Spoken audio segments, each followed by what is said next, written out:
प्रवक्ष्यामि शृणुध्वं मुनि सप्तमा आसीत् तुंगध्वजो राजा प्रजापालन तत्परा। तो सूत जी बोले कि हे श्रेष्ठ मुनियों, अब इसके बाद मैं और एक कथन कहूंगा, आप लोग सुनिए।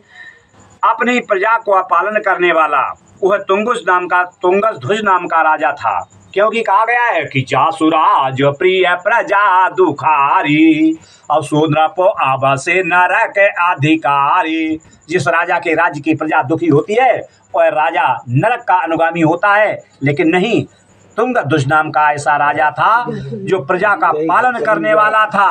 तो एक दिन क्या हुआ, वन में आखेट को जो है बहुत से बनेले पशुओं को मार करके जो है आया। जब वापस आया तो देखा क्या कि वट वृक्ष के नीचे बहुत से बनेले पशुओं का संहार करने के जो है उपरांत देखा क्या गोपगण बड़ी श्रद्धा से भगवान सत्यदेव का पूजन कर रहे हैं।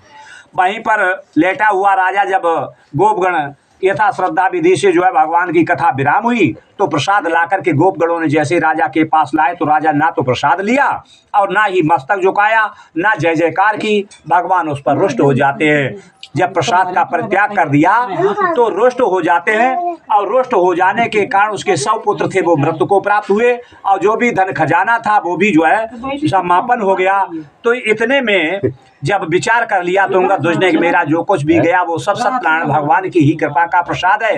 राजा पुनः उसी स्थान पर जाता है, भगवान सत्यदेव की कथा को पूजन को जो है पके केले के बल शक्कर की दूध के उनका आटा इत्यादि सवाई मात्रा में प्रसाद लेकर के गोपगणों को एकत्रित करके भगवान सत्यनारायण भगवान का वहीं पर पूजन किया और प्रसाद पा करके संतुष्ट होकर के जल पी करके जब राजा घर आता है तो उसके जो 100 पुत्र मृत्यु को प्राप्त हो गए थे वो भी प्राप्त हो जो है जीवित हो गए और जो भी उसका धन खजाना वैभव जो भी नष्ट हुआ था वह भी वैसा ही जो है पूर्ण हो गया।